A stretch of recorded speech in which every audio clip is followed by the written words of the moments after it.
Professor, as grandes famílias têm apoiado as ONGs para esta agenda se cumprir. Exemplo, Bill Gates, Rockefeller e tal. Quanto disso daí é verídico? Olha, é natural que você haja através de terceiros. Uma maneira de você dissimular a sua ação é agir através de terceiros. Então, a criação do terceiro setor, ONGs, etc., é uma forma também, não estou dizendo que são todas, existem ONGs sérias que não estão sendo manipuladas, que estão atuando efetivamente na sua área, mas naturalmente se tornam também, não essas sérias, mas outras, um veículo para conduzir operações sem que o autor seja identificado. Então, sim, é verdade, né? Sejam setores, sejam agências, né? Elas conduzem operações através de ONGs. Por exemplo, é fácil perceber isso pela quantidade de ONGs atuando na Amazônia e praticamente a ausência de ONGs dessa mesma natureza, assistencialista, etc., no Nordeste, né?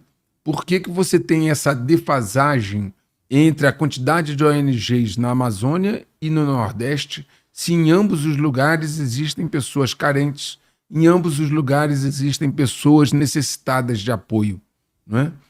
Então, o terceiro setor cria um elemento, um facilitador para uma atuação dissimulada de interesses que não são os interesses, no caso do Brasil, não são os melhores interesses do país, Walter.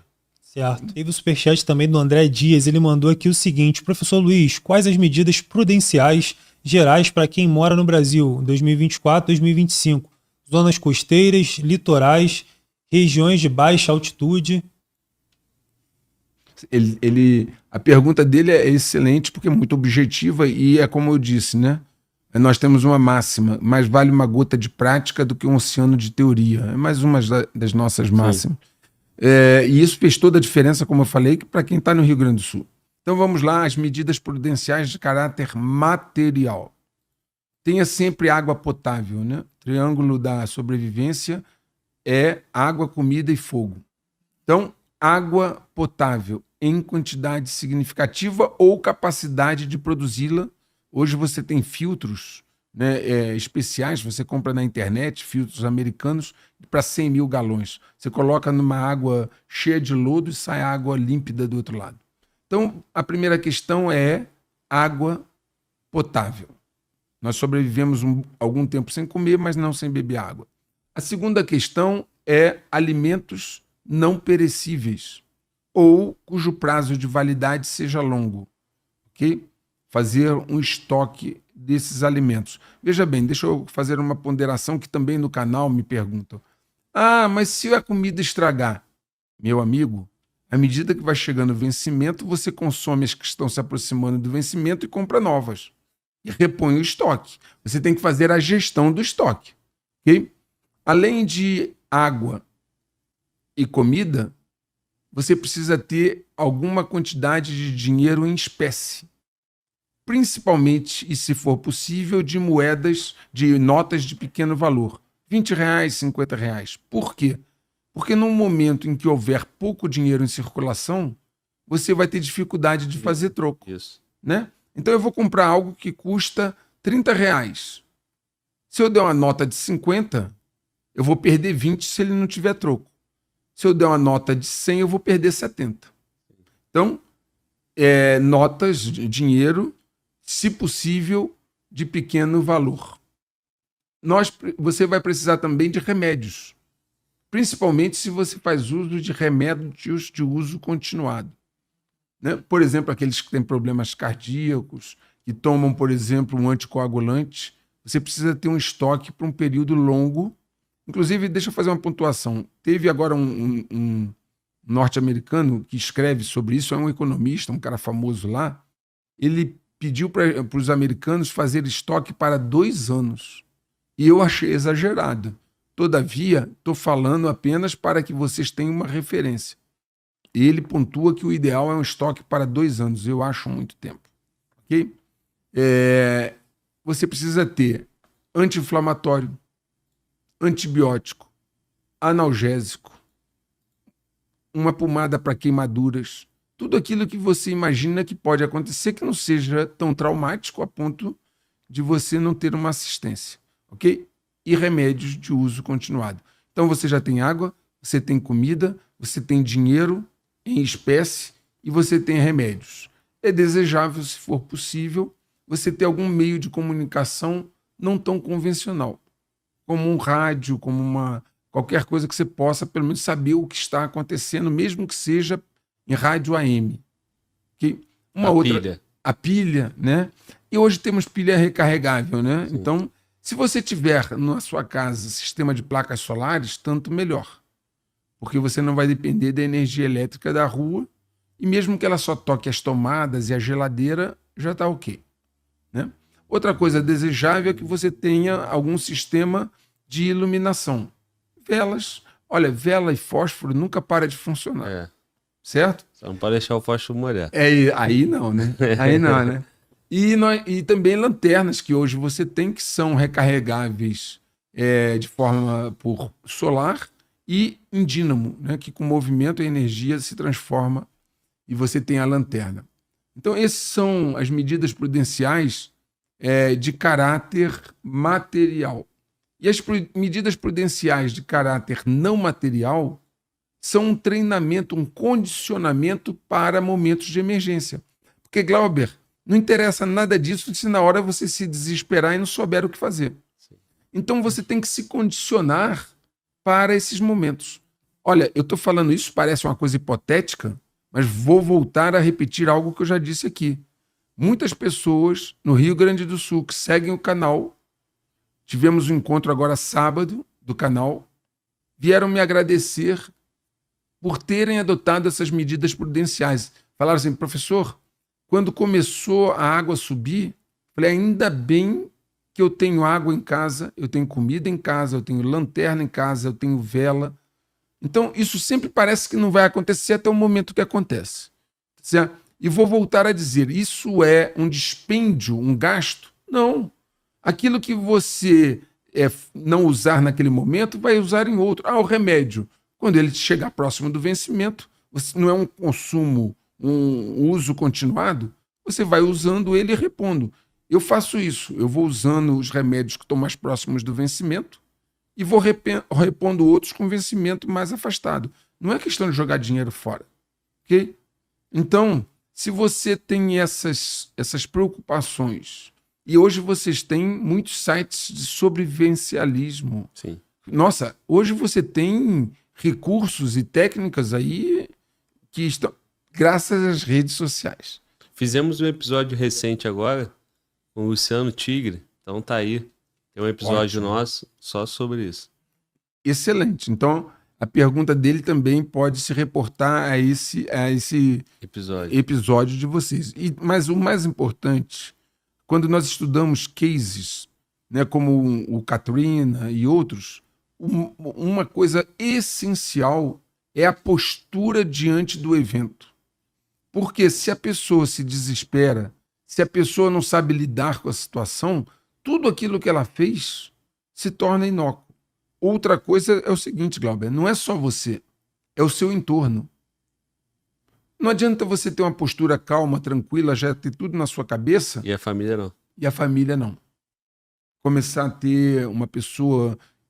começar a ter um ataque histérico, o outro se desequilibra, um agride o outro e você tentando se concentrar na solução do problema. Então você precisa pensar não só em você, mas no seu entorno e estabelecer algumas métricas e alguns parâmetros com as pessoas que, se acontecer, estariam ao seu lado nesse momento. E já conduzi alguns treinamentos. Defesa civil, etc., sempre treinam. É o treino que condiciona. E nessas horas, é muito melhor você estar condicionado do que ter que pensar, porque é tudo muito rápido. Né? Quem viu lá alguns vídeos da enchente, o cara estava falando na varanda, quando ele viu, a água entrou na casa dele. Então você tem que ter um certo condicionamento.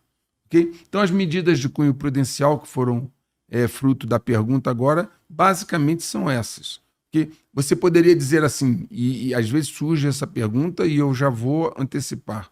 Professor, e armas? Porque nessas situações, quem tem que poder proteger o que tem, né? Então, 2 vizinhos, um tem arma, o outro não tem, a Bíblia já diz, né? Irmão vai desconhecer irmão. A resposta está dada. Quem tem, usa, se protege. Quem não tem, produz alguma arma permitida, né? Na Para tu não se legislação. complicar, né? É isso aí. Tem possibilidade, né? Não precisa ser arma de fogo, somente.